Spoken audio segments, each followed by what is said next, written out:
gonna start by saying a few words about this work, which is my most recent work.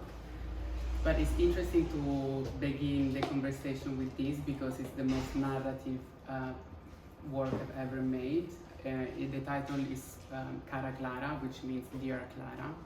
And it all started in Rome when I was sat in a bar with this historian, Clara, who told me that my life was my work. She told me that it might seem so obvious, but to me it wasn't that obvious at that time. She told me that it was my condemned, that I could not separate my life from my work, and that whatever I could do and whatever I would do throughout my life, it was always going to be bounded to my work.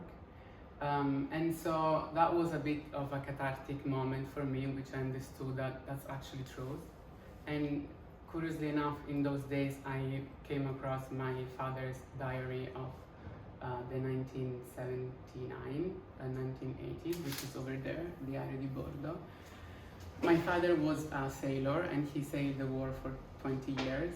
And during those 2 years, he was looking for something. He was looking for a boat that he wanted to construct and build. So I went through the diary and I saw all these artifacts, all these objects that somehow spoke so much to me. And I realized that I was on that same journey towards the reconstruction of myself, towards Agnes, to understand who Agnes is. And so I decided to follow those very places that my father went throughout those 2 years. Not all of them. I just went to a little bit in couple. And I decided to write letters to Clara while I was on this journey. And so Clara became this archivist that was collecting all these letters that I was narrating the story of this scientist who made, it was a made-up story, this scientist who made a genetic experiment in the past by using his fetus, and brought it into a lab and create a transgenetic creature. This creature is now in the sea. This is the made-up story. Is now in the sea, and this character, Agnes, who is me, is in the search for this creature. So while I go into this actual trip, I find fake proofs of the existence of this creature, and I send them back to her to prove the existence of the creature. So to me, all these elements playing together make my own story, my own biographical story, because I am in the search of myself, which is Agnes. Agnes is an artifact of myself, is someone who I build, and I'm always writing myself. And also my endeavor as an artist, who is the construction of this hybrid species that I perform. And you will see, I'm going to present you this creature. So for me, this is a very poetic work that exists through writing. I always write since many years, and I never show my writings. And I like the fact that the work exists through letters, that they have always been hidden until one day with Clara we decided to read them. Because Clara, when she was receiving the letters, the first letter she opened, she told me it was so emotional, it was so magical, this experience. Somehow she didn't want to read them. She decided to keep them close all the time. So for 2 years, this is just 7 or 8 letters. I have 27 letters. And she decided not to read them. So for 2 years, I was writing a story that she was oblivious of, she was not aware of. And in these stories, there are also like analyses that I do over my own gender transition, as well as understanding this crazy world in which a lot of scientific experiments are actually happening, to validate transspeciesism. And then one day we met in Rome, in the same place we met 2 years ago, and we opened 7 letters. And we both cried, because I also remind the story that I forgot, in one of my trips I fell in love with a guy, and I was writing all my feelings towards this person. And then I went to visit a scientist who was doing actual hybrid experiments on creature, and I was doing those experiments with her, so somehow the fictional story was also real. So it was very strong work, and I'm so happy to be sharing it here for this show about vulnerable archive, which seems very, the right place to be. Later on, you can see the videos are also the videos of my trip, where I go and meet a biologist, I meet a scientist. There are conversations with my father that I recorded. So yeah, you can see that later. And now I can present a little bit of my performances. So you see the metaphorical side. This is the personal side. This is more the metaphorical one. So I always start by saying that, a little warning and a little disclaimer, that I'm not a scientist, I'm not a biologist, and I'm not a doctor. So all my research is based on fact, but what I do, it's more, I take it from a perspective of an artist, of course. So I'm not here to give you an academical recount. It's more to repurpose perhaps that theory that I read. It's all fact-based. I'm not inventing this stuff, but the purpose is not to give you an academic introduction of this experiment. The first work I want to show you is Transgenesis. Is my first work in London. It was a long durational performance in which I performed for 23 days, 8 hours per day, on top of a giant octopus made out in latex, and it was presented in an unused swimming pool. It was important because I needed to go through a sort of sacrifice of myself in order to allow Agnes to be born. It was my first performance as Agnes Questionmark, and it was also the first day I started to take hormones. And in fact, my hormonal transition and my transgender transition, which never ends, has informed my practice, has allowed me for the first time to see myself in a scientific way. So I became the doctor and the scientist of my own self. This is a picture to see the big scale.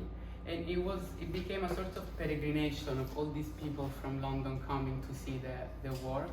And because it was an unused space, no one knew about it. We came without an institution, without a gallery, without, like, we did it by ourselves with the British Council and also with private donors. And it became viral because no one expected to find, as we were talking before, reusing spaces, find this little alley in which you would enter. You go through a reception of a sports center, and then you go through this giant tunnel made in latex, and then you end up in this swimming pool with this octopus. So it was very unexpected, and that's when I started to be interested in exploring public spaces and non-conventional spaces for my performances. You can see, let's see if the video works like this, or no, I think it won't work like that.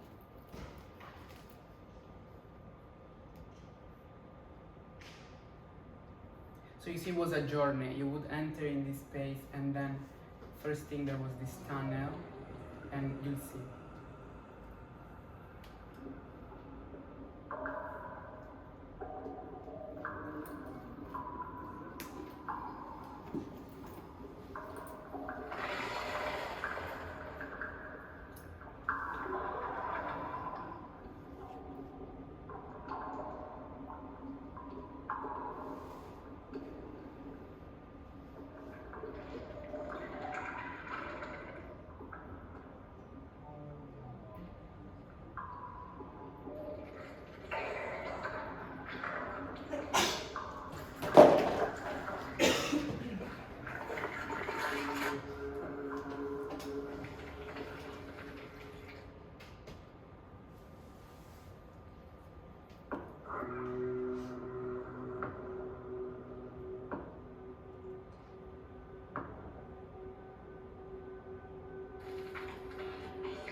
transgenesis means is a scientific term that means when two species are joined together for scientific purposes, which is actually used a lot for agriculture and for breeding animals for food industry, which we might talk later. So what I also like about this work is that not only there was a metaphorical transformation in front of people's eyes of half human, half octopus, but also there was a real transformation taking place within my body, which was invisible, but yet it was actually happening. It was my gender transition. So I sort of decided to do this ritual, this dramatic ritual, also to claim and herald myself as a new person. So from that moment onwards, I could not help but going back always to my change, to my transformation. And I went through, so in Italy, I don't know how it is here, but in Italy, for when you start transitioning, you need to go through a lot of medical tests, medical exams, and also you need to, what I found that was most violent, it was how I had to let the state survey my body and survey what was inside of my body. I had to do blood tests, and I had to go through X-scan and also psychological tests. I had to go and travel into my own mind and trace within my own past. So that to me was a big violence that I could not stop talking about it and sort of reuse it as my own agency, as my own power against this prohibitive structure. So this was my first analysis as just a little background. Like I like the fact that my body was actually transforming, and from having a high level of testosterone I went to 0, and then my estrogens came into the same level of a pregnant woman. And okay, so pathologization, of course, was the process through which I could assert my identity, which means that I had to prove that I was unhealthy, that I had to be hospitalized, I had to seek help of a doctor. That was the medium through which I could become Agnes. So Agnes meant to be sick. If I was able to prove my sickness, I was able to prove my identity. So I cannot slice myself from my own pathology, which is Agnes. Agnes is my own pathology. And what was most interesting about it is that the first thing of transgender medication is that you lose fertility, you become infertile. So you actually become unhealthy for the state because you're not able to reproduce yourself, and that becomes a threat for the state, especially in Italy, in a very normative government. They are tackling queer people and queer reproduction as a threat for normativity, because we are the ones who defy reproduction, normative and biological reproduction. So my quest, of course I want to be a mother, of course I want to have my own children, of course I want to have my own family. So I'm asking myself, how can I be that? How can I reshape the narrative of a family, you know? So when I went to New York, I found this very funny and ironic corporation which was storing your seminal liquid in cryopreservation. And it was funny how they were capitalizing and advertising this process. So I want to show you this little video.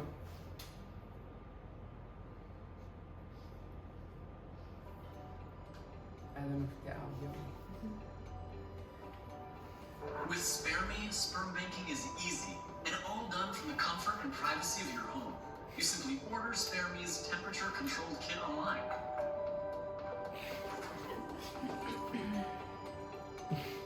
Produce your sample and overnight it to SpareMe.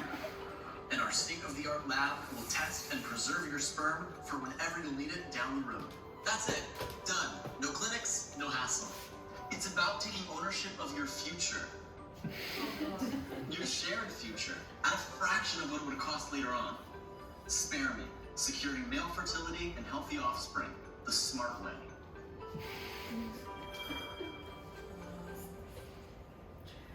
And what was more interesting is how this company sort of assay your seminal liquid, and they do tests to prove the quality of your sample, and the quality is based on motility, on all these different levels that are the same levels through which animals are gouged in order to be the best quality meat.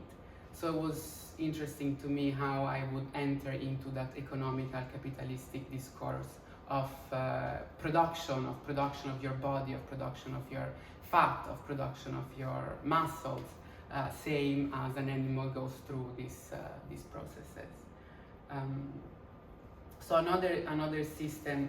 Okay, so what does this mean? This meant that there is a process of surveillance. There is a process of surveillance through the medical eye, and this was a very funny experience I had to go through to scan my whole body to see how the fat and the muscle would change. And this scan gives you a perfect image of how your body has changed, your morphology has changed, so they can tell you what's the percentage of masculinity and what's the percentage of femininity you apply, you go to. And this has started in me a whole research on those technical devices that use surveillance to control the human body, especially trans people, because trans people need to go through this surveillance to have their own identity. So there is an obsession on building an image, no? On building an image of your body, to be able to see yourself, to be able to see what human looks like. So I was thinking, if I'm able to have an image of myself, if I need to build an image of myself through a computer, through a machine, to be able to assert myself and to be able to exist, if to be able to exist means to be able to be pictured through a machine, then what is the image of the human being? What can the human being in itself be pictured in a computer-generated image? Can we see ourselves? And so I came across to this, which is the decodification of the human DNA. These are millions of codes of the DNA pictured by a computer. So I was reading Walter Benjamin at the same time, and I was thinking how the replica of a reality, the replica of an image, proves the unexistence of that image. So to me, because the human being is able to picture itself, perhaps my question is that has ceased its humanness, because we're able to replicate ourselves through an image. It means that we cease to exist as human beings. So from that question, I decided to build my own idea of what the human is, and I came into the conclusion of this work. Oh.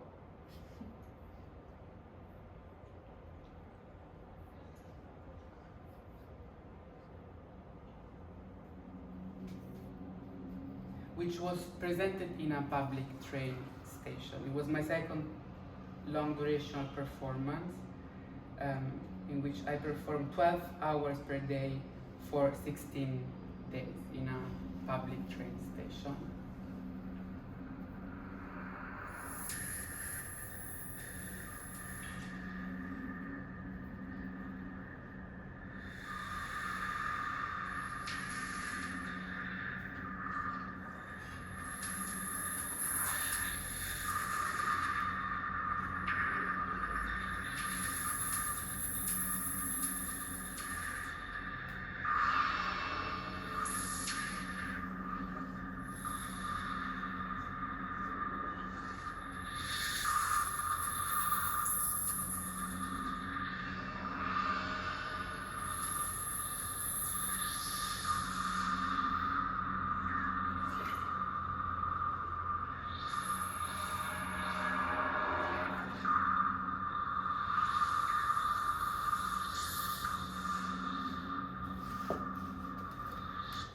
So this project is called CHM13HTERT, which is the name of a cellular line that was taken from a patient to be deemed as the best candidate to uncode the full human genome code. So CHM is the name of the malformation of a uterus through which this cell was taken, because they couldn't take a cell that was going to develop into something that would live. They would take it from a malformation.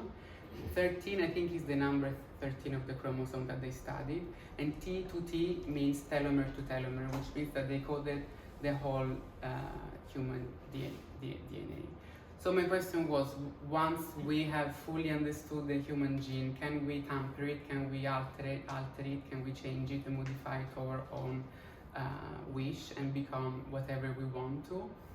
And in a way, that's why I did this work, to celebrate a sort of self-agency that we all should have, and to transform each other into whatever we want to.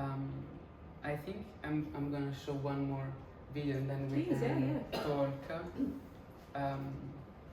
I think this is the most interesting scientific apparatus that I am researching on. It's a machine that transport organs from the dead patient, the donor, to the recipient. Because the system of transportation of organs now is so obsolete, it looks like a portable fridge. That is why the organs mostly come dead. But this machine is able to, why it's so revolutionary is because it's able to maintain this organ alive for up until, I think, 72 hours. So when I look at this, I was thinking, wow, they just created a new form of life. This is by default a new hybrid being in itself. So that's why I'm interested into this. And also because there is a whole capitalization around it.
So yes, this is called the organ care system. It's this technology that allows the organ to be maintained alive, and they have replaced the human body with a plastic system of veins that becomes tubes, and a technology that can maintain this organ alive. And what is more surprising is that this machine is also able to surveil the organ. So they can survey the motility, how fast it's pumping, if it's pumping in the correct way. So it also becomes a way of leaving to the technological device a sort of surveillance on that bodily compound. So I think on this technical device we can start our conversation. Brilliant, yes. Yeah, lovely. So we're going to have about 35 minutes of me basically abusing my privilege of being able to sit here and talk to Agnes and direct all my questions to her. But there will be a chance for you guys to ask questions as well. So, you know, if you've got anything in your mind, just store it up and we will have a chance to kind of have a little chat in the last 15 or 20 minutes. So there are so many different ways in which my work and Agnes's work kind of interface. And we were kind of trying to think about where we start. And I think we're going to start with this idea of repurposing. So I'm very interested in repurposing as a feminist methodology. So in how extant sort of concepts or frameworks or social forms or technologies might lend us the resources for building different, if not better, worlds. So if another world is possible, the seeds of that world have to be somewhere within our own. They have to be here. So I think there are really interesting questions to be asked about what kinds of things we can appropriate or repurpose or expropriate, and which we need to think about rejecting or refusing. And I think that's kind of a very challenging but important intellectual and political task. So to kind of give you a concrete example from my own work, I look at DIY abortion technologies used by second wave feminist self-help health groups. And I think about the way that they are examples of repurposing. So both in the sense that they repurpose a specific medical device, so the kind of devices that were used by backstreet abortionists for money. These self-help groups appropriated those and reused them. But they also appropriated objects, everyday objects. So this was something that you should be able to build yourself with mason jars and aquarium tubing and that kind of thing. So you're repurposing those material things. And then also intellectual property law. So these second wave feminists actually patented the device that they produced so that they could ensure that it would continue to circulate freely. So there are various different kinds of repurposing that were nested into that example. So I thought perhaps, Agnes, you might be able to speak a little bit about the use of medical technologies in your work. You've already started to do that. I forgot to talk about the medicine. Well, no, now is the ideal opportunity. So, and also perhaps thinking specifically about repurposing, you talked about Spare Me, but I don't think you got to talk about how you have used it in your practice. So maybe you could say a little bit about how that is a form of repurposing for you. Because actually it was last summer when I was reading the Xenofeminism, and this idea of repurposing it spoke so much to me, because I was using all these medicines, I was using all these magical devices, even the testosterone blocker and the estrogens. Those are technical devices that support my life. I'm a cyborg also in that sense, because I am using these artificial elements to make myself. And also I had to go through these practices that I didn't even know the existence of, which one of that is the cryopreservation, this therming, in which there is part of my body that is being stored somewhere in a lab in California 24/7 and supervised by this machine because of the temperature, and I was like, wow, my body, I'm really going through a transcorporeality experience in which my body is also there, my future offspring or future kids, whatever they become. And also it was interesting how I had to stop my medicaments in order to produce seminal liquid. So they wanted me to be the father, not the mother. But it's funny because I am doing a self-reproduction. For a moment I was the father, which produces that. And then I will become the mother, So it's a sort of parthenogenesis experience. Interesting resonances of those terms, right? The idea of fathering a child versus mothering a child have such different connotations. So there's no reason you can't do both. Or maybe the mother will be a surrogate or a machine, who knows, maybe I will be able to do my own apparatus and build and make my own child in a laboratory experiment. That would be amazing. But yeah, and then that same summer I was so inspired by your book that I decided to make my own medicine, because you speak about the spectrum, how the spectrum was repurposed by the feminists to be able to abort. I was like, now I want to reuse my own medicine to go against the state, to scream. Also, it was a moment in which the Italian government was just being so fascist, and they were coming. All these, I think I have one here. This was so disturbing. They made where is it? They made surrogate universal crime in which you can be fined up to €1 million. So I was like, I need to react to this thing that is happening now in Italy. So I decided to make my own medicine. Do you have a box here? Yeah, I do actually. Maybe we can show it. In which I rewrote the leaflet in a sort of misinformative language, This is the box, is the medical box. It's presented as a book with Nero edition, and inside what you can find it's one pill, and inside the pill there is my DNA, and you are free to either take it or not. What does it happen? This is the question. I created a medicine, but I didn't create a disease. It's a medicine that it doesn't have a disease. The disease, we can create it afterwards. Or maybe we can imagine the disease, you know. Or maybe we are the disease. The disease is the lack of Agnes. This Exactly. is the cure. And this is the cure. Someone asked me, will I grow a tentacle? Perhaps. I don't know. I hope so. It depends on you. And then there is just one. So you need to be careful. But it was interesting because this book became something very important. It talks about so many things. The first is the criminality of it, the criminal action. Also, as a transgender person, we don't need to forget that we are criminals, not because we are against the law, but also because I need to go through a judge. I need to get a lawyer to assert my identity. A judge needs to utter my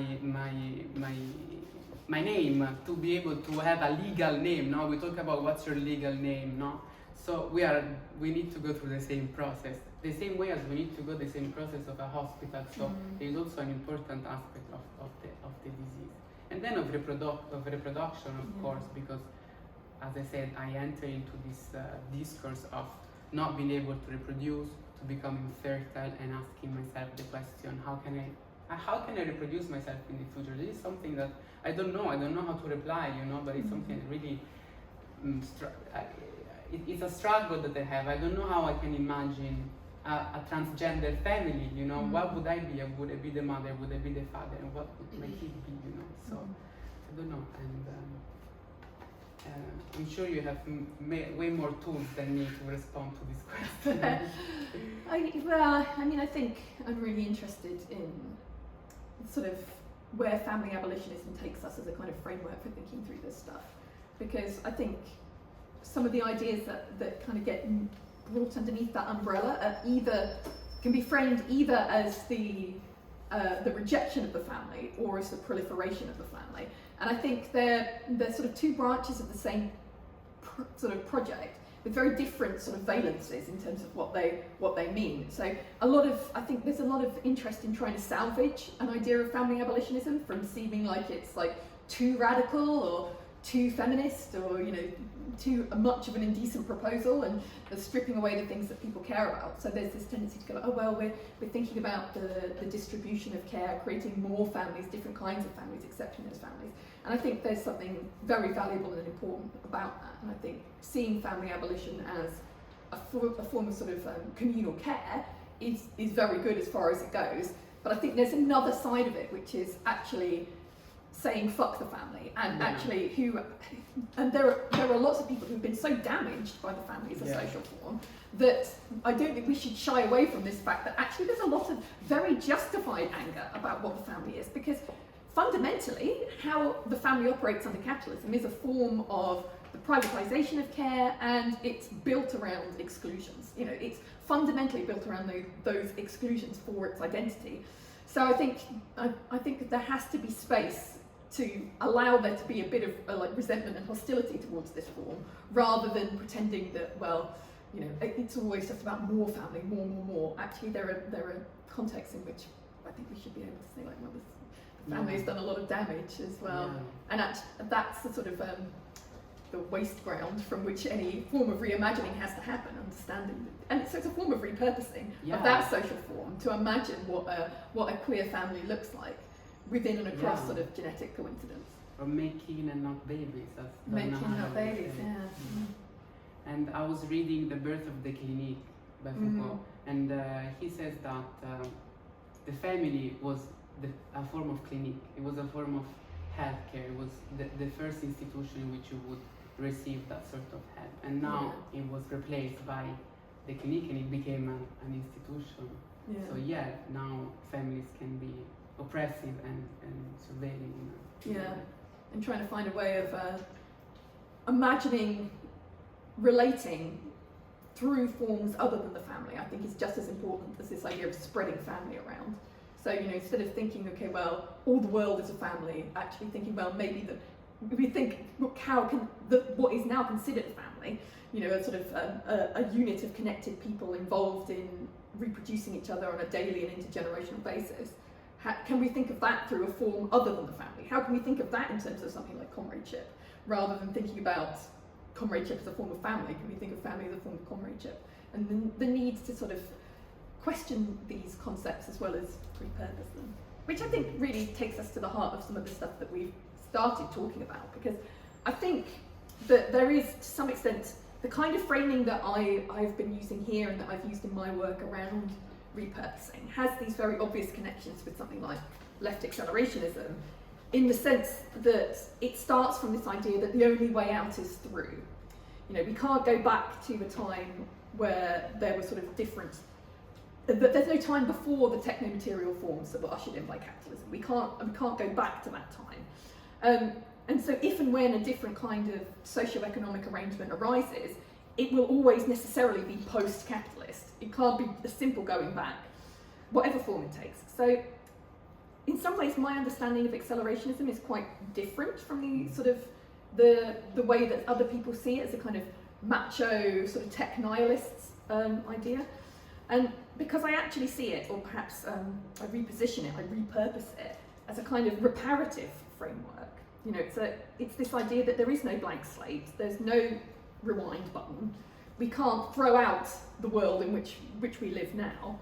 So we can only start from here, and we can only build from the world that we have. And I think there are sort of accelerationist moments in your thinking as well, although I'm not sure how comfortable you would be with that label. But I was reading one of your essays, and you write, this is a quote: "Becoming the capital is thus the only way to subvert it. To sabotage the incessant speed of pharmaceutical doctrine and capitalisation of human and inhuman fertility, the same weapon must be used." So in that case, you're talking specifically here about the appropriation and the repurposing of somatropin and other kind of hormonal interventions. So I kind of was just wondering if some of the critiques that get levelled at accelerationism might also apply here. This, and how you might respond to those. Particularly, I was thinking about the question about the relationship between repurposing and capitulation, right? It comes up all the time in work that part of this current, people like Paul Preciado and so on, get the same sort of accusations levelled at them. So this idea that one isn't sort of resisting or fighting these things, one's not rejecting the material technologies, you're not necessarily rejecting late capitalist social forms or subjectivities or ways of being, but rather sort of adopting them and appropriating them, and perhaps even over-identifying with them as a kind of strategy. So, first of all, I was wondering if you think that's an accurate characterization of your position, and if so, if you've thought about that dynamic between repurposing and capitulation. So, I think maybe a more accessible way of asking that question is, when do you think repurposing works best as a strategy, and when do you think it might falter, or when do you think we might need to take different kinds of approaches? Yes, thank you for the question. I think these practices, so in my research, what I'm doing is shedding light into existing things. I'm not just speculating on a future, the future of the human being, the future of technology. Just like researching something that is already present, is practices that are happening as we speak, that are accelerating the productivity of an animal as a meat for consumption, that accelerating reproduction in itself, interbreeding and breeding in itself. Whether all these practices are being prohibited in the human area. It seems that we understand hybridity, we understand transspeciesism, we understand chimera experiment, transgenic, transfusions. We understand all of this very well in science, in medicine, but we somehow forget about them when we speak of ourselves, of being humans, or of instituting a human society. So what I'm doing in my work is just like stealing these things that are already happening and embodying them and embracing them and really becoming them. I'm not afraid of injecting myself an octopus DNA and become an octopus. You know, if I had the chance to do it, I would very happily do it. You know, because I do not believe in this idea of humanity as a normative form, as a normative self, because we are not. Because humans are not normative with other stuff. You know, with the production of meat, with the production of pharmaceuticals. You know.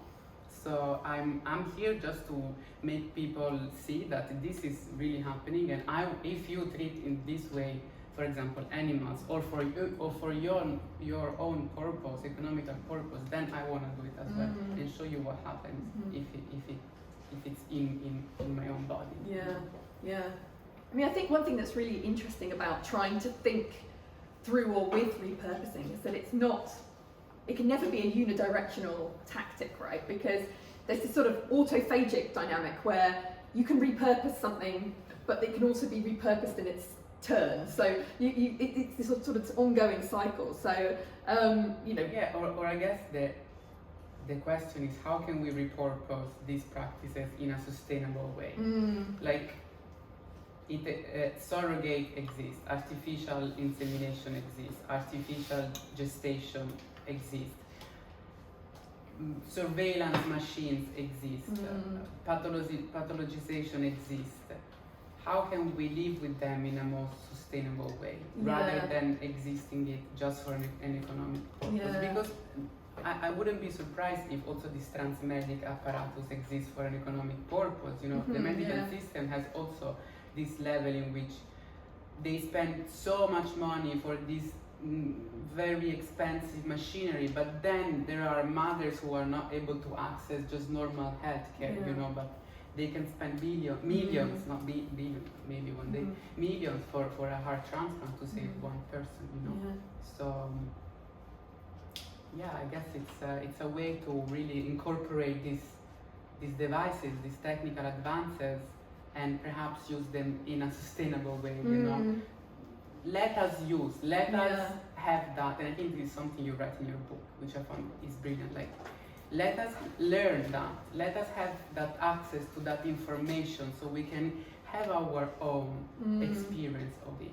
If the doctor would have explained to me all the different possibilities that transgender means, then I would have taken a different path, but instead I had to follow through what one male heterosexual doctor told me, which was very binary. And what was amazing, it was that the community of trans people actually taught me that so many different shades of transgender exist. You know, you can alter your own medicines, you can stop one, stop the other. You know, this is something that the doctors don't tell you, just the community. You know? So that's a way of really repurposing that knowledge and just doing it as your own, you know? Yeah, and I think the thing is, repurposing happens all the time anyway, sort of happening automatically, and it's not always that sort of bottom-up kind of repurposing that you're talking about, which is this sort of commitment to bodily autonomy, which I take as being axiomatic for any sort of xenofeminist politics. I think bodily autonomy is the bedrock for the kind of feminism that I'm interested in. But it also goes the other way, where you get you take like the sort of the radical energy of like DIY biohacking kind of communities, grassroots biohacking. Like, that is not sort of a pure space of sort of anarchist politics either, because very often some of those forms of biohacking will be tethered to institutions, because if you've got a wet lab, very often access happens through institutional formations due to all the sort of regulatory apparatus around these things. But also you kind of get the sort of, there's this other current of biohacking which is more linked to this sort of transhumanist ideas of like DIY superhumanity, where it's like, okay, well, we can get rid of frailty, we can get rid of weakness, we can have this sort of eugenicist emphasis on the perfectibility of the species is the flip side of that biohacking discourse, where, you know, you've got all of these sort of Silicon Valley tech bros taking like vitamin supplements and, you know, having blood transfusions so that they can stay young forever. And so that is sort of all of that energy of sort of biohacking and cyborgian witchcraft and and radical bodily autonomy that is so important to me, you do have this sort of monkey paw version of it in the hands of certain people with different political commitments. So repurposing is always happening in that sense, I think. And I wonder, do you think there is a way to articulate a sort of commitment to morphological freedom, that these ideas of informed consent, radical self-experimentation in the realms of gender and reproduction and beyond, without lending resources to those ideas of human perfectibility or sort of the domination of nature? Is there a way that we can practice biohacking that either makes it more difficult to repurpose from that sort of that kind of transhumanist lens, or that where we can sort of more clearly signal or create a different kind of affective economy around the kind of biological intervention that we're kind of interested in? Do you think there's a way of doing that or not? I don't know, I'm the worst person to ask probably, but to my knowledge, I think, for example, meeting the cyborg community in Barcelona was very beautiful, because the cyborg community is actually called the Cyborg Foundation. It's founded by Neil Harbison. He's the first accepted cyborg in society, who has an antenna in his skull. And he does it not for enhancing himself. He actually is colorblind, so he's able to perceive colors through vibrations. But you can go there, anyone can go there to his cyborg foundation and ask for a new organ, for a new exosense that you can wear whenever you want, for the purpose of having a better contact with yourself and with the environment. And most of the works are about connecting with nature. So I think that's a very beautiful way of using these transhumanist technological advances to really tune in with nature. And me myself, I'm trying since many years, but it's so difficult. You need to have the right people to really, because I'm obsessed with whales and I would love to enter in communication with them. And I'm fascinated by echolocation. So I would like to have this device that would allow me to emit an echo sound and then vibrate into my cheeks, and then test it under the water to talk with whales. Wow. And then I found that there is a project in California called Project SETI, differentiated from the Project ETI, which is the project that sees a possibility to terraform Mars, in which they are trying to develop technologies to talk with, not just talk with whales, because whale songs, they are being interpreted since the 60s. Now, with the help of technology and AI, they want to respond with whales and communicate and enter into a conversation with them, so they can understand what this technological device can say. This is something that only an AI could do, I can go there and do this, but I don't think they would understand what I'm saying. So maybe an AI is able to produce that sound that we are not. And the question is, first of all, what do you ask a whale? That's really fascinating. I don't know, like what would you ask to a whale? And what can we benefit from having a conversation with them? They are so resilient, they have a big memory, they travel transnationally. And maybe we can learn so much from them. Well, one of the things I was going to ask you kind of relates to this, which is I'm struck by, because I think there are a lot of resonances between your work and mine. I think we have a lot of shared interests and commitments, and I think also maybe we have some of the same sort of conflicts or tensions that we have to navigate in our work, because I'm really struck by the fact that in any project like yours that engages with and perhaps kind of celebrates the decentering of the human to some extent, there's this fact that the very act of seeking to decenter one's own species seems like a distinctively, if not uniquely, human endeavour, right? So as far as we can tell, bats aren't asking what is it like to be a human, but we've spent ages asking what is it like to be a bat. And that kind of self-displacement, that effort at imaginary self-transcendence via reasoning depends on a particular kind of sapience. So this very well-developed capacity for a certain kind of abstract reasoning beyond raw sensory data. And I think imagining beyond the species, and more generally sort of imagining beyond the present or imagining beyond our time, it's, as it stands, that's a largely human gift. So is that a tension that you've thought about? You know, because I don't think whales are kind of hanging out in their pods going like, what would you say to a human? No. I don't think they give a fuck. I don't think they're bothered. Other than like, get your boat out of my way. You know, stop threatening our ecosystem. I don't think they're thinking, how do we communicate? How do we engage in this kind of process? So that very act of struggling to not be what we are is a remarkably human gesture, I think. And how do you think we can kind of get out of that finger trap? Indeed, should we try to get out of that finger trap? Because it also strikes me that given the damage that some of our number have wrought on the basis of the capacity for mediation and coordination that is, so far as we know, unique to our species, perhaps we should be thinking about using some of those capacities. That is, using the human as a springboard via which to fix some of the damage done by humans.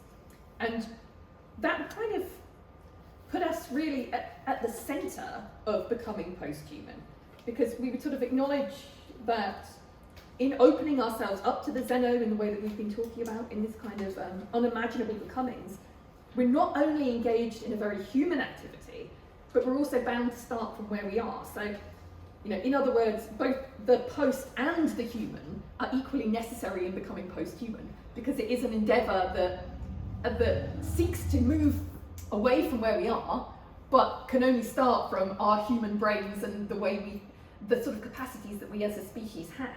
You know, when you're imagining that being an octopus and exploring that is a fundamentally human achievement.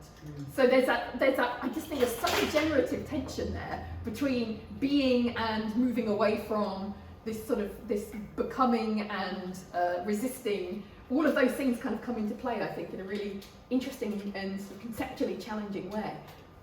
Yeah, I ask myself multiple times, why do I do this? You know, why am I trying to become an octopus?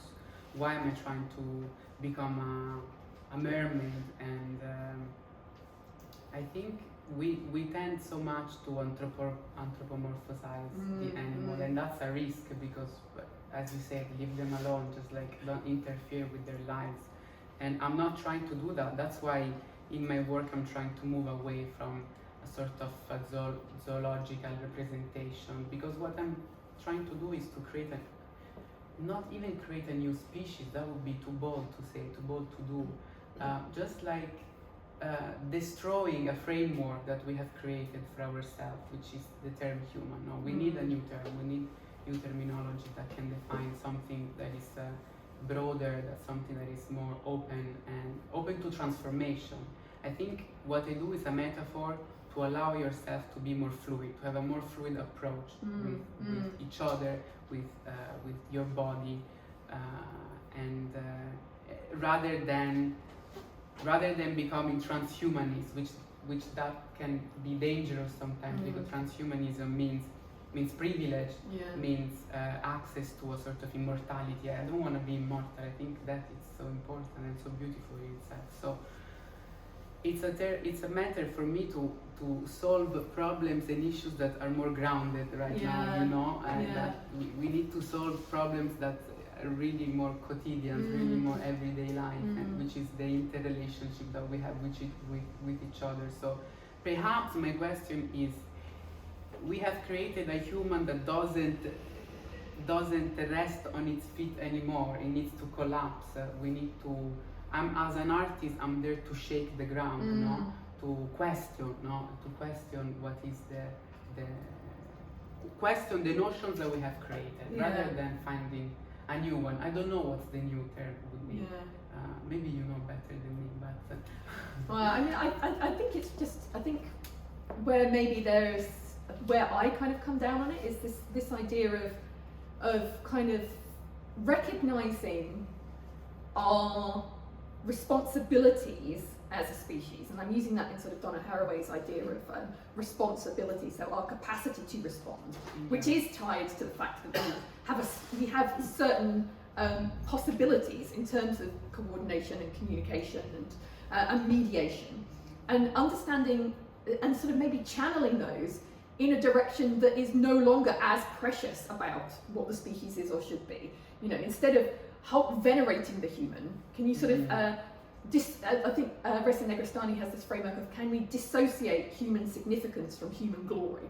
So how can we recognise that the species has these distinctive capacities, just as all species have distinctive capacities of their own, and then think about, okay, well, you know, not using that as the basis to sort of celebrate the human or claim this position of mastery or stewardship, but actually think about, well, then what do we do? How can we take that, the possibilities of mass coordination, which, as we know, humans have not typically acted on. Like, actually, we have this capacity to repair, to rebuild, to think beyond ourselves, beyond our time, beyond our space, beyond our species, and yet those who have the most pronounced ability to exercise responsibility, those who have power, choose not to do that. You know, they opt not to. So how do we actually, how can we use some of the abilities that we have as human beings to build a better version of what we are, that starts from the fact that this is what we are, these are the opportunities that we have, and then builds beyond them. You know, I think that's sort of the interesting challenge. And I think one of the things that I wanted to talk to you about in relation to your work was the different frameworks that you mobilise in terms of thinking through interspecies becoming. So the way that I framed it in my little email to you was thinking in terms of the science fictional versus the fantastical.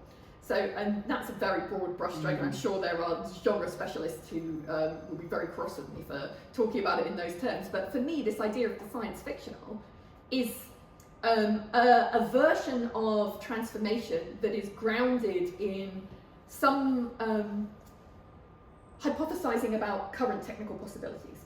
So, for example, this idea of gene therapy or genetic engineering as being a way of making a new sort of trans species making it happen. And I see a lot of those sort of references in your work in terms of, like, there's sort of a real, like, 90s sci-fi vibe in some of it. Like, I think it was, what was it, Attempt 1? Did you do that here? Yeah, I did that with Daria, yes. Yeah, that's basically a work, Agnes can characterise it better than I can, but where it was sort of like this sort of alien pseudo-birthing scene, where it was all like, it had, you know, those sort of like 90s sci-fis where it's all about sort of government vivisection, you know, Area 51 kind of vibes going on, and lots of polythene sheeting and all of that stuff. So there's a very obvious sort of sci-fi reference in terms of genre, as well as in terms of the framework that you were mobilising. But then there's a different one, which is, I think, the fantastical, which isn't grounded in this sense of what is the rules of physics, the rules of biology, but it's more like, okay, well, you wake up one day and you're a whale, and, you know, that can happen, or you can breed with elves, fine, or, you know, you can you were born with a snout. Those kind of things where it's like you don't need to have the techno-scientific groundwork to think about this. You have a sort of almost mythological imaginary. And I think you use both in your work. There's sort of elements of myth and these very clear elements of science fiction. And I wondered if those frameworks lend you different resources for thinking about interspecies becoming. You know, can you do different things with sci-fi than you can with myth or fantasy? Or do they largely do the same thing in terms of how you pursue these ideas? Yeah, I think in terms of the attempt performances, it's a work in progress series of performances. They're called attempts because all the creatures are bound to fail, are bound to collapse, because they still don't know what's the answer. How can this creature maintain a life on Earth? I don't even know if these creatures that I'm imagining, I'm writing, can sustain a life on Earth. Maybe they don't breathe oxygen, I don't know. So they're bound to fail. But to me, failure is so important in my work, because sometimes a scientific experiment doesn't need to lead to success. And meeting Josie Zeiner, a biohacking scientist, biohacker scientist who lives in Texas, Austin, was telling you about, I think I learned so much on how science is not this big institution that needs to teach you how to do things, but it needs to allow you to do your own experiments. And experimentation doesn't need to lead to something specific. It can just be for the sake of doing that.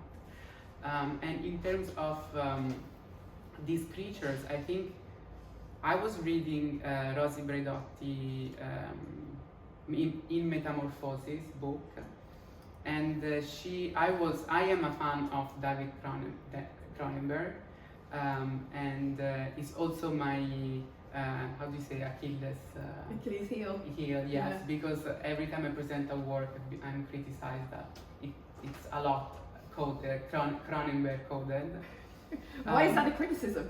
I don't know. Maybe it's not. Maybe I don't know. Maybe it's a compliment. I keep getting David Cronenberg or Matthew Barney, which I mean are two big artists, but they're male and they kind of both represent this macho execution and interpretation of the sci-fi narrative. But what interests me in Cronenberg is this representation of organs by themselves, these organs that they can have their own life. And most of the time, through Braidotti interpretation, I understood that Cronenberg uses these organs because he's afraid of that. He's afraid of the generative power of the female body, which he doesn't have. So he's jealous of this strong feminine power. And I'm reading Kristeva now, which talks a lot about the horror that a feminine body can produce and provoke to men, because they have that agency, they have this transformative power and this generative power that men do not have. So back to sci-fi, I think my aim is to write a narrative in which transgender experience can be represented. Yeah. The way Braidotti criticizes Cronenberg, it's true, it's a very male-centered narrative. So I'm thinking how trans people can create their own sci-fi stories, So in my performances, I always try to use transgender performers. And for us, I think, I cannot speak for the entire trans community, but what we need to subvert is the power between doctor and patient. So what I'm trying to do in these performances is to really change this power dynamic in which the doctor says is just doing these crazy experiments that sometimes we laugh when we do these things because we have no idea what is going on. There is blood all over, there is this yellow pus coming out, and we're just like, what's going on here? So this is to say that sometimes we need to also ironize into this authoritarian figure of the doctor, and that sometimes you need to do experiments over your body just for the sake of doing it, because we have that agency, and also birth, the idea of birth. I think it's something that I don't know how to formulate it yet, but I think as a trans girl, I'm obsessed with birth itself, because I birthed myself, but also I don't know how to give birth. I don't have that ability, but yet I have it through my art. So I think I want to create a sort of imaginary, a scientific imaginary around that struggle of not being able to give birth, and perhaps all these creatures are bound to fade because of that. I don't know. Really interesting. Yeah, I mean, I think there's a very animating kind of tension in the work as well that some of those comments sort of reference, which is this relationship between corporeal freedom and corporeal restriction.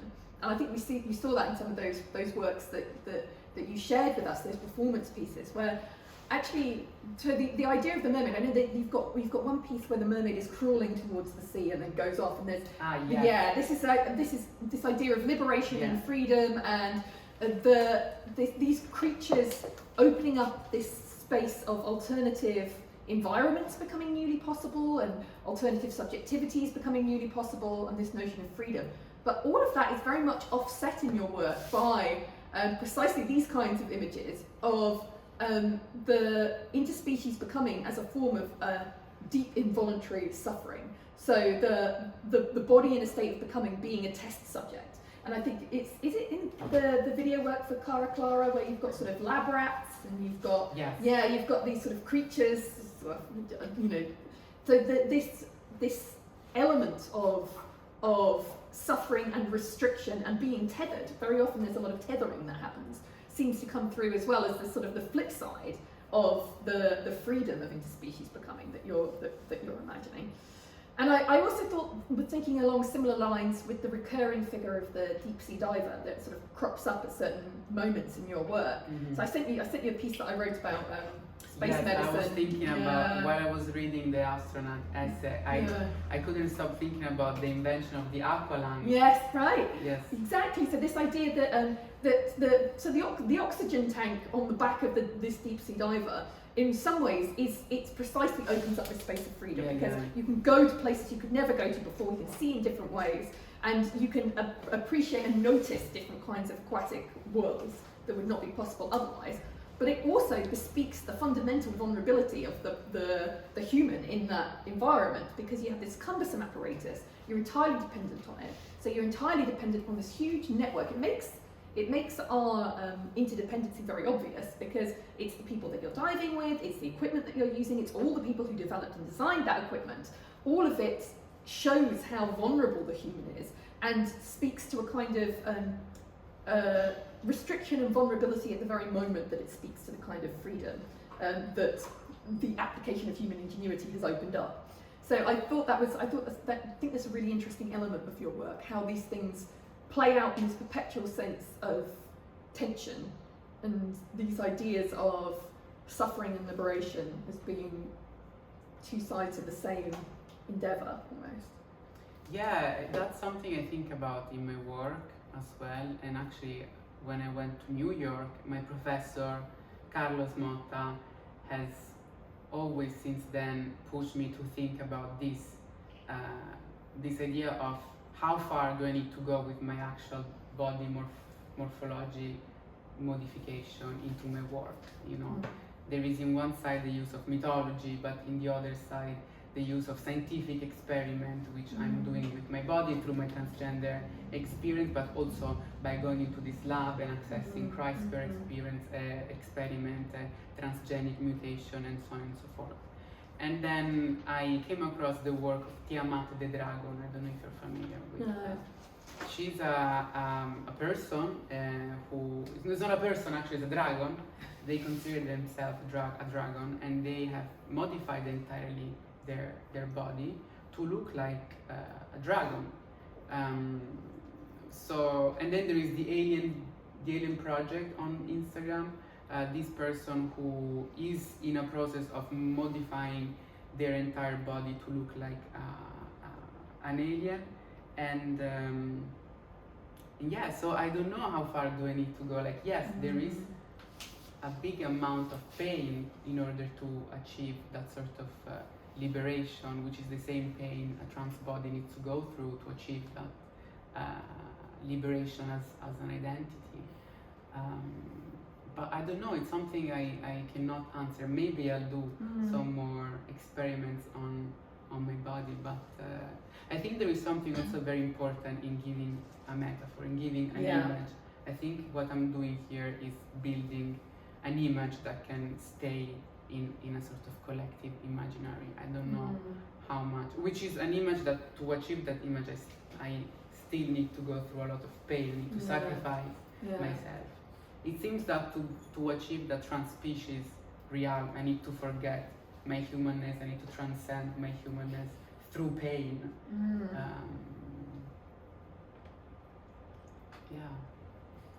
Don't try that at home, kids. we are not suggesting the viewers at home that you go away and do those things in an ill-informed manner. But if you've got your informed consent, that's the key thing. Right. I'm very aware that we've been talking for a long time, but we've got 10 minutes. Has anybody got questions that they would like to ask Agnes? Yes. Hey, thank you both. That was very amazing. Agnes, I saw your work in Malta with the... Oh, yes. Yeah, it was incredible. And I'm looking at these images here, and I think you have a very really strong visual language of the body. It's slimy, it's often pink and yellow, sometimes really palatable. yeah, like I don't know, it's kind of, I don't know, like there's a very specific way your work looks, and I was just wondering, and you said something about looking at like 90s, and I thought about the Matrix as well for some reason, and I just wondered what influences you to make the work look like it does, like why not different colour, you know, like what Yeah. why specifically? Yeah, that's a very good question. So I always have problems with this kind of work because no one wants to show it because it looks very disgusting. This is, I don't know if I have maybe I have a video of it, but also one of this video was, I don't know why I'm so proud of this. On Instagram we got the eye that it was Sensitive content. sensitive Yeah. content. It means that somehow that was all silicone, it was all fake. Somehow it was perceived as a real operation, which in a way could be a success. But to me, it's a test. I started to perform these surgeries in these body representations of myself because I was obsessed with looking at surgical rooms. To me, the surgical room is so politically and socially charged. It's a place that I study, it's a place that it means so much. No wonder it's also called the theater room, no? It's a performative action. There is the doctor, there is the human body, there is the alien body of these other elements into it. There is the machine, and there is the institution, and so on and so forth. So to me, it was really a way to achieve that aesthetic of a lab, of a surgical room. And the most amazing experience I ever had was when I was invited to witness a real operation of an eye surgery. I don't know if you've ever seen how they perform surgeries inside the eye. The eye is actually hollow, I didn't know that, full of gel, and they put a micro light inside to lit it up from within, and then they do another hole where they insert two little tiny forceps to perform at the other side of the eye, where the nerve is. So there is a micro tiny surgery going on that the doctor needs to access through the machine, and it's seated in this throne. It looks like a throne, and they guide it with the feet. So it's really impressive, all the technical advancement and how this doctor becomes a cyborg in itself, you know. And there is a specific aesthetic of that. There's a specific color that they use, the sterile green. You need to wear these coats that are always blue. It's so coded that somehow I wanted to represent that. But this is a good question that I asked myself. Maybe the next question for me is how to repurpose that and maybe change it to, why not pink? You know, why not green blood? But so far I really wanted to have an experience that would look as real as possible, to have that horror and disgust experience.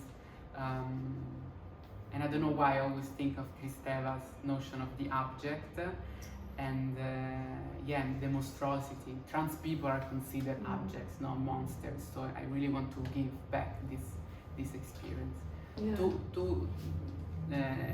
the challenge that sometimes they refuse to exhibit this work because they say that children are not allowed to see this.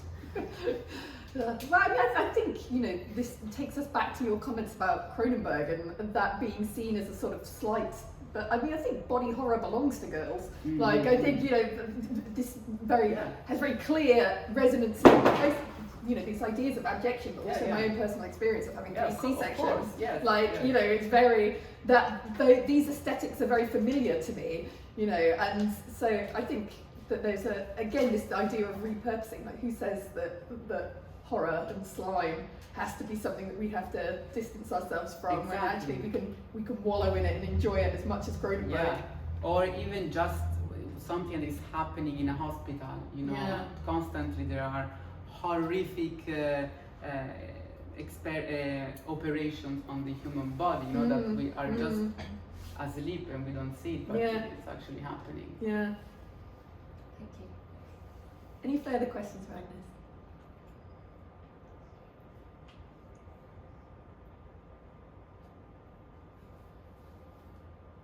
Well, we've got 5 5 minutes in hand.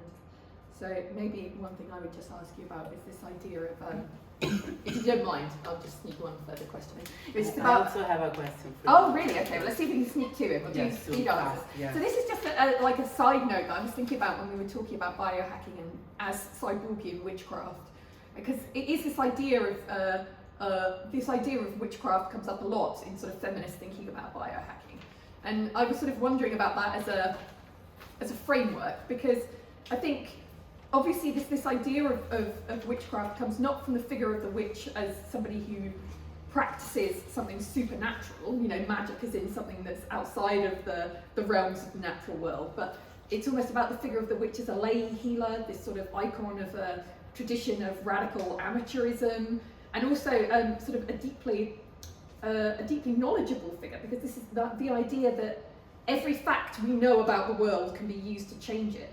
So I tend to, I think I'm much more interested in this idea of witchcraft than I am in the idea of magic, because magic suggests an answer that comes from elsewhere, that somehow is at least in, you know, one reading of it, something that is supernatural beyond the natural world, whereas witchcraft seems to stress ideas of practice, ideas of learning, ideas of sort of effortful activity. And I wondered if you know, it's something that you have thought about, and if it's an interesting time to revisit ideas of the witchcraft as we're seeing the figure of the witch kind of claimed by trans-exclusionary frameworks more and more, this idea that we are the daughters of the witches that they couldn't burn being a sort of slogan of turfery. Like, is the figure of the witch in your thinking at all? And maybe and does it connect with this sort of science fictional framework, or is it outside of it? You know, those kind of, it's not really a formulated question, but just something that kind of came up in my mind.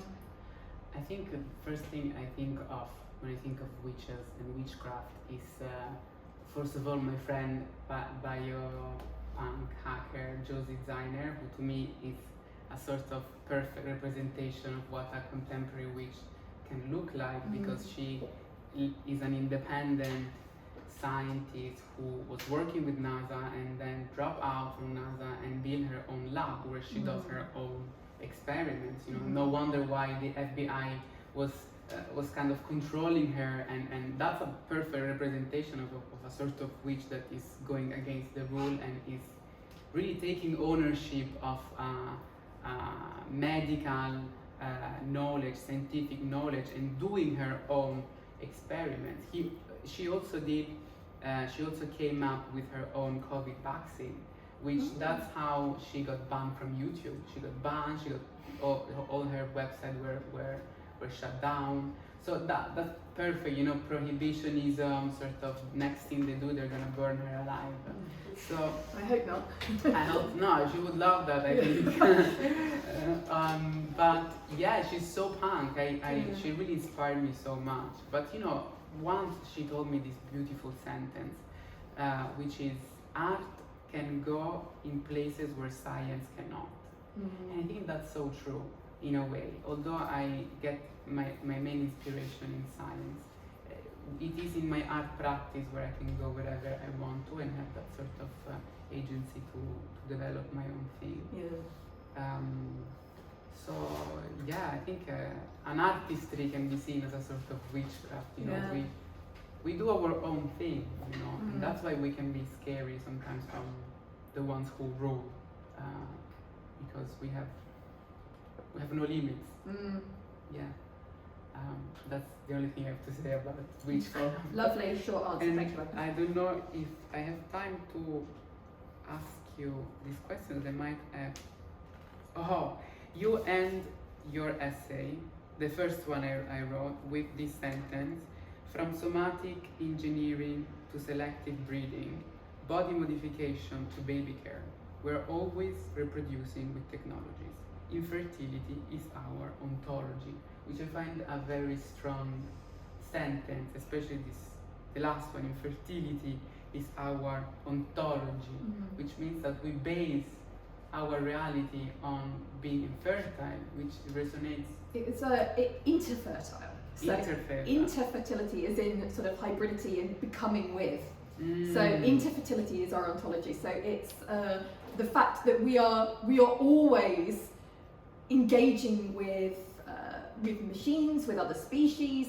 That's just part and parcel of what we are. So I think almost it's kind of a mundane observation about the quotidian nature of always being in assemblage. So I'm very much, one thing I try to be really careful about is I don't want to lapse into sort of cod new materialist thing, which is like, oh, we're all gut bacteria and, you know, all of that stuff. And like, because I think fundamentally what that point is so banal that when we inflate it with this sort of intellectual apparatus, we're doing something politically unhelpful, because it's like, let's concentrate on how we're all we're all an assemblage, we're all becoming, yeah, great, what do we do with that? I think too often in the new materialist work, that's the end point and not the start point of an analysis, where it's like, okay, well, we are all, you know, interfertility is our ontology, that's the end. And actually I think, well, yeah, okay, interfertility is our ontology, but then what do we do with that? Because I think there's something painfully frustrating and culturally non-coincidental about the fact that at the very moment when we need a concerted and coordinated human response to climate collapse, we have intellectually in the humanities started to become obsessed with this idea that, like, we're drawn into an ecology of equivalences where we are gut bacteria, we are apes, we are AI, you know, actually aren't we all just matter? Yeah, but actually we're a very specific instantiation of matter that has a very particular set of possibilities attached to it, and perhaps we should be acting on those to try and, like, salvage the world from the damage that we as a species have wrought. So I think that you know, I strongly identify with post-humanism, because I think there are so many flaws in the human, and I'm so interested in how we hold a space open for the xeno within what we are, and stop being obsessed with inflating the human. But what is the perpetual intellectual challenge for me is how we combine that with political momentum and thinking about agency. How can we have a post-human political agent? So how do we get beyond this idea that, well, we're all post-human, that's the end, because we're all involved in assemblages and we're all part of a network. How do we use that? That's always the question for me, is like, how do we use that to do things? Because that is where I think my post-humanist thinking is informed by my fundamental commitment to bodily autonomy. And this idea that of the self as project, and the idea that, you know, we should be able to think about how our bodies work and be able to understand them so we can do different things with them. You know, that's part of a very human set of possibilities. And trying to marry those two instincts, like not loving the human as it stands, but understanding that where we go from here has to be based on the human as it stands, is really the animating tension in my own work. And I think I see elements of that played out in a very different form in your own practice. You are so wise. That's why I love it so much. And I think that was thank you, Agnes. Thank you. Right, and thank you so much, Daria and the Mimosa House for having us, and for all the staff here for making it possible. We appreciate your labour and bringing us into this space together. And thank you all so much for coming. Have a lovely